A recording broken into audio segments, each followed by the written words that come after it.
рамазон моҳи қуръон аст.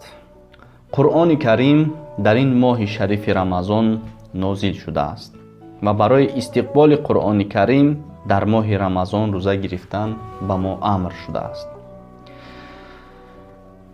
баъзе аз дороён то худ гурусна намонанд, ҳатто аз аҳволи ҳамсояи наздики худ бехабар мемонанд, аммо дар вақти рӯза гирифтан ҳисси гуруснагӣ ӯро водор месозад. инсон бояд доим фикр кунад, ки неъматҳое дар дасташ буда аз они ӯ нест. барои хӯрдани он ҳам озод нест. танҳо ба хости аллоҳ таоло метавонад неъматро истифода кунад, ки ин ҳам як намуди шукр кардан ба холиқ аст. аллоҳ таоло дуньёро чун дастархоне барои мо бандагон бо неъматҳои бепоён халқ кардааст. дар ин моҳи шарифи рамазон инсон боз як бори дигар дарси худро мегирад, ки бояд ба неъматдиҳанда шукр кард, вагарна инсон бе неъмат зиндагӣ карда наметавонад.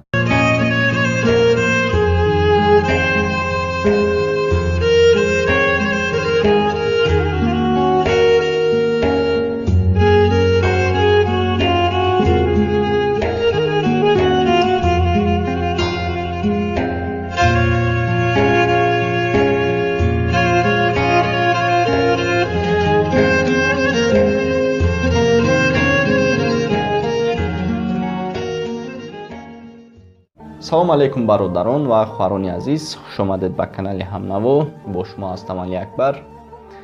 имрӯз гуфтем як наворе кунем, ки ба манфиати мардум бошад, ки ин ҳам барои моҳи шарифи рамазон аст.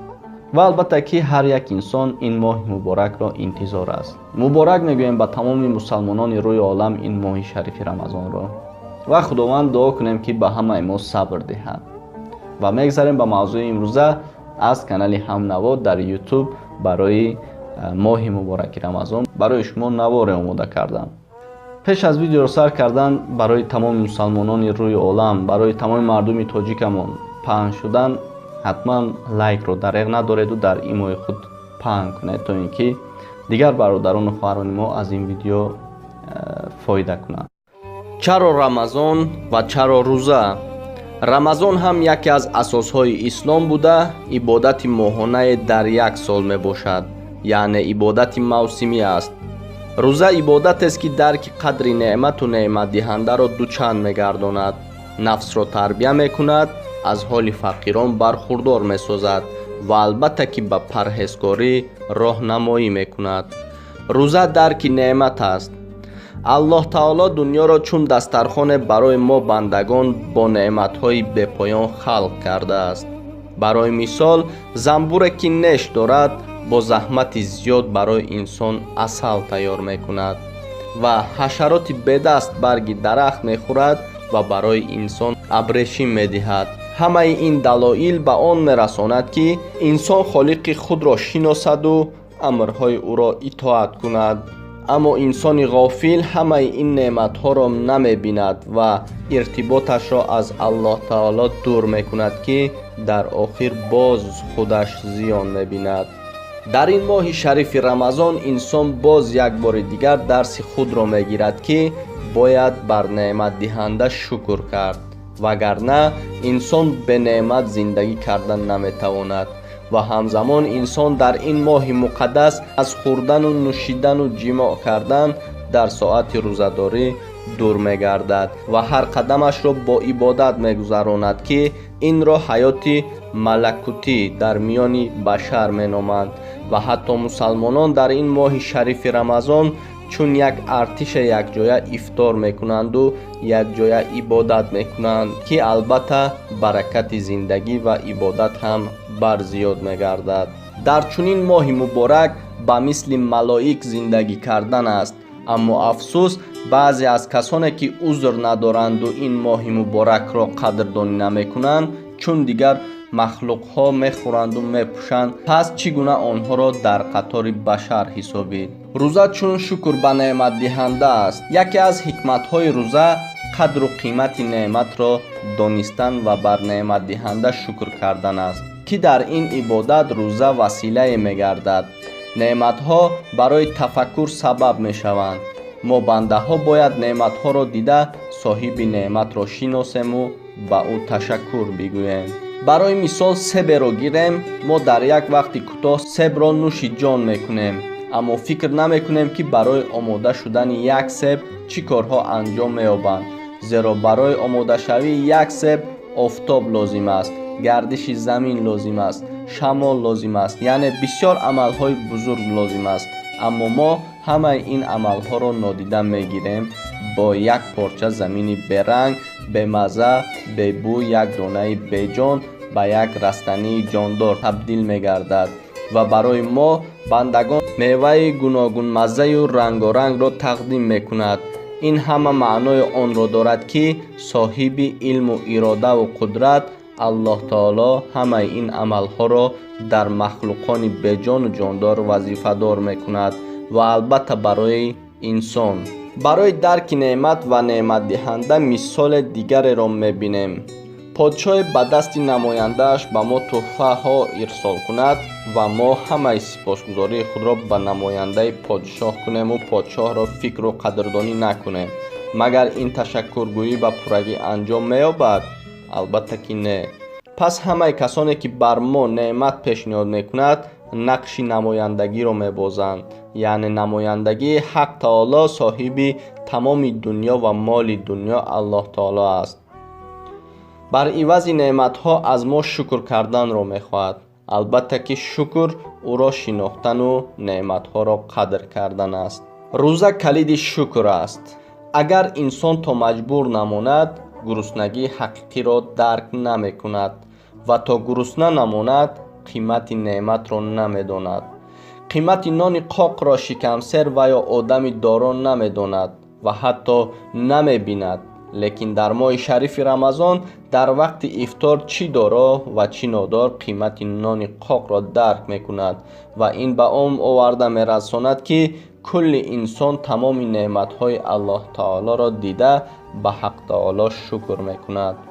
инсон бояд доимо фикри онро кунад ки неъматҳои дар дасташ буда аз ӯ нест, барои хӯрдани он ҳам озод нест. танҳо ба хости аллоҳ таоло метавонад неъматро истифода кунад ки ин ҳам як намуди шукр кардан ба холиқ аст. дар ин моҳи рамазон мардум аз аҳволи зиндагии якдигар бохабар мегарданд ва вақти дороён садақа ва закотҳои худро баҳри кӯмак ба фақирон медиҳанд. агар рамазон ки набошад, фақирҳо аз шафқату меҳрубонии дороён бенаво мемонанд ва дороён низ масъулияти худро фаромӯш мекунанд. рӯза ва тарбия нафс. рӯза ибодатест ки нафсро тарбия мекунад, зеро нафс худро озод медонад ва ба хосташ рафтор мекунад. нафс намехоҳад ки аз неъматҳо дарс гирад. агар тамоми неъматҳо нафсро иҳота кунад ҳам чун ҳайвоне онро фурӯ мебарад, аммо неъматдиҳандаро шинохтан намехоҳад. лекин дар моҳи рамазон нафси дорову нодор дарки онро мекунад ки молик нестанд ва озод ҳам нестанд, танҳо банда мебошанд ва дарк мекунанд ки чунон оҷиз ҳастанд ки ҳатто бе иҷозати аллоҳ таоло даст ба об бурдан наметавонанд. ва ин тарбияи нафс аст, яъне рӯза бар девори фиръавн зарба мезанад ва онро тика пора мекунад.